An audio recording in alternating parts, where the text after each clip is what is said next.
నమస్తే, welcome to NN special drive. ఇక formula ఈ కార్ రేసింగ్ లో బీఆర్ఎస్ వర్కింగ్ ప్రెసిడెంట్ కేటీఆర్ పై ఏసీబీ కేసు నమోదు చేయడం ఇరు తెలుగు రాష్ట్రాల్లో సంచలనం రేపింది. అయితే ఈ కేసులో కేటీఆర్ ను A1 గా పేర్కొన్నారు. ఆయనతో పాటు మరో ఇద్దరిపై నాన్ బెయిలబుల్ సెక్షన్ల కింద కేసును నమోదు చేశారు.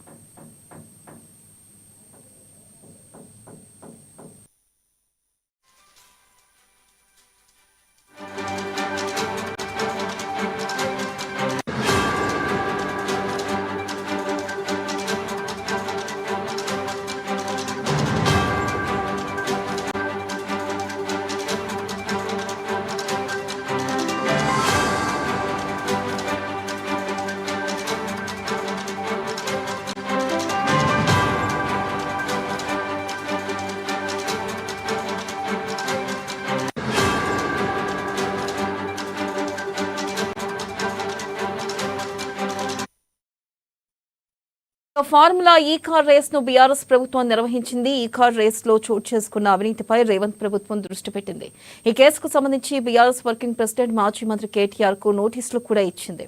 ఇక ఈ రోజు లేదా రేపు కేటీఆర్ అరెస్ట్ అవుతారని జోరుగా ప్రచారం జరుగుతుంది.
ఇదిలా ఉంటే ఫార్ములా ఈ రేస్ వ్యవహారంలో ఏసీబీ తనపై నమోదు చేసిన ఎఫ్ఐఆర్ ను క్వాష్ చేయాలని తెలంగాణ హైకోర్టులో కేటీఆర్ పిటిషన్ దాఖలు చేశారు. లంచ్ తర్వాత ఈ పిటిషన్ విచారణకు వచ్చే అవకాశం ఉంది. దీంతో ఈ పిటిషన్ పై హైకోర్టు ఎలాంటి నిర్ణయం తీసుకుంటుందనే అంశంపై రాజకీయ వర్గాల్లో ఉత్కంఠ నెలకొంది. ఎఫ్ఐఆర్ ను క్వాష్ చేయడానికి హైకోర్టు అంగీకరించకపోతే కేటీఆర్ కు బిగ్ షాక్ తగిలే అవకాశం ఉంది.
బ్రేకింగ్ న్యూస్ చూస్తున్న ఫార్ములా ఈ కార్ రేసింగ్ లో బీఆర్ఎస్ వర్కింగ్ ప్రెసిడెంట్ కేటీఆర్ పై ఏసీబీ కేసు నమోదు చేయడం ఇరు తెలుగు రాష్ట్రాల్లో సంచలనం రేపింది. ఇక ఈ కేసులో కేటీఆర్ ను A1 గా పేర్కొన్నారు. ఆయనతో పాటు మరో ఇద్దరిపై నాన్ బెయిలబుల్ సెక్షన్ల కింద కేసు నమోదు చేశారు. దీనిపై మరింత సమాచారాన్ని మా ఇన్పుట్ ఎడిటర్ శ్రీనివాస్ అందిస్తారు. శ్రీనివాస్, చెప్పండి. ఒక పక్కన చూసుకున్నట్టయితే ఇటు ఏసీబీ నాన్ బెయిలబుల్ సెక్షన్ల కింద కేటీఆర్ పై A1 గా కేసు నమోదు చేసింది. మరో పక్కన చూసుకున్నట్టయితే ఈడీ ఏసీబీకి లేఖ రాసి పూర్తి వివరాలను తెలపాలంటూ కూడా ఈ మేరకు లేఖలో పేర్కొంది. అయితే ఈ నేపథ్యంలో ఇటు కేటీఆర్ అరెస్ట్ కూడా మరో పక్కన వినిపిస్తున్న వాదన ఈ రోజు రేపు అరెస్ట్ అవుతారంటున్నారు. వీటిలో మరి నిజమెంత? మరి కేటీఆర్ అరెస్ట్ తప్పదంటారా? రైట్ వెనలా ఈ ఫార్ములా కేసుకు సంబంధించి ఏదైతే మాజీ మంత్రి బీఆర్ఎస్ ప్రస్తుత వర్కింగ్ ప్రెసిడెంట్ కేటీఆర్ మీద ఏదైతే ఏసీబీ నమోదు చేసిన కేసు ఇప్పుడు తెలుగు రాష్ట్రాల్లో సంచలనం మారింది. తెలుసు మొత్తం ఈ కేసుకు సంబంధించి A1 గా కేటీఆర్ ని ధృవీకరిస్తూ ఏసీబీ 4 సెక్షన్ల కింద కేసులు పెట్టడం జరిగింది. ఈ సెక్షన్ల కింద కేసులు పెట్టిన తర్వాత వాళ్ళకి నోటీసులు ఇస్తారా ఇవ్వరా అనేది కూడా ఒక చర్చ అయితే జరుగుతుంది. అయితే ఒకటి మాత్రం వాస్తవం, ఈ కేసుకు సంబంధించి కేటీఆర్ అరెస్ట్ మాత్రం తప్పదనేది మాత్రం ఇటు రాజకీయ వర్గాలు చెప్తున్నాయి, అదేవిధంగా అధికార వర్గాలు కూడా చెప్తున్నాయి. ఎందుకంటే సాంకేతికంగా మొదటి ముద్దాయి కేటీఆర్ఏ కాబట్టి ఖచ్చితంగా అరెస్ట్ ఉండబోతుంది. ఈ అరెస్టుకు సంబంధించి కూడా అనేక విషయాలు వస్తున్నాయి. అంటే ప్రతి నేతను కూడా ఎవరన్నా అరెస్ట్ చేయాల్సి వస్తే గనక ముఖ్యమైన నేతల్ని కావచ్చు, లేకుంటే అది రాజకీయ కక్ష కావచ్చు, లేదా ఉన్న టెక్నికల్ ఫార్మాలిటీస్ కావచ్చు, అవన్నీ చూసుకుంటే గనక ఖచ్చితంగా అరెస్ట్ ఫ్రైడే సాటర్డేలోనే జరుగుతుంది. ఈ రోజు శుక్రవారం కాబట్టి ఈ రోజు అరెస్టు మాక్సిమం ఉండవచ్చు అనేది మాత్రము ఒక అనుమానం అయితే కలుగుతుంది. అయితే ఈ రోజు రేపు అనేది కూడా ఇంకా తెలియాల్సి ఉంది. అయితే ఖచ్చితంగా అరెస్ట్ అయితే తప్పదు. దీనికి సంబంధించి కూడా ఇప్పుడు ఇటు బీఆర్ఎస్ పార్టీ, అదేవిధంగా అటు కాంగ్రెస్ పార్టీల మధ్య అయితే అసెంబ్లీలో కూడా రగడ జరుగుతున్న సంగతి కూడా మనం చూస్తున్నాం. ఉదయం నుంచి కూడా అసెంబ్లీ జరగకుండా ఈ ఫార్ములా రేసుకు సంబంధించిన చర్చకు బీఆర్ఎస్ పార్టీ పట్టుబడుతుంది. అయితే దానికి స్పీకర్ అయితే అనుమతి ఇవ్వలేదు. అయితే కేటీఆర్ అరెస్టు ఎందుకు తప్పదు అనుకుంటే మాత్రం ఇక్కడ ఖచ్చితంగా టెక్నికల్ ఫార్మాలిటీస్ కొన్ని ఉంటాయి. అంటే ఒక ఎమ్మెల్యేని అరెస్ట్ చేయాలనుకుంటే కనుక అసెంబ్లీ జరుగుతున్న సమయంలో అరెస్ట్ చేయాలనుకుంటే కనుక కొన్ని అనుమతులు తీసుకోవాల్సిన అవసరం ఉంది. ఎందుకంటే ఈ టెక్నికల్ ఫార్మాలిటీస్ అన్ని పూర్తయితే కనుక అరెస్ట్ ఖచ్చితంగా చేయొచ్చు. ఆ టెక్నికల్ ఫార్మాలిటీస్ లోనే ముఖ్యంగా గవర్నర్ అనుమతి తీసుకోవాల్సి ఉంటుంది. సో దీనికి సంబంధించి గవర్నర్ అనుమతి కూడా తీసుకున్నారు. ఎప్పుడైతే ఏసీబీకి సంబంధించి ఈ అవకతవకలు జరిగాయి, ఈ ఫార్ములా రేసుకు సంబంధించి రెండోసారి జరిగిన ఈ ఫార్ములా రేసులో దాదాపుగా 58 కోట్ల రూపాయలకు సంబంధించిన ఒక అవకతవకలు అందులో చోటు చేసుకుంటున్నాయని చెప్పేసి నిర్ధారణకు వచ్చిన తర్వాతే అప్పుడున్న అధికారి అరవింద్ను ముందుగా ఐఏఎస్ అధికారిని పిలిచి ఆయనతోని విచారణ కూడా జరపడం జరిగింది. విచారణ అనంతరం ఏసీబీ మరింతగా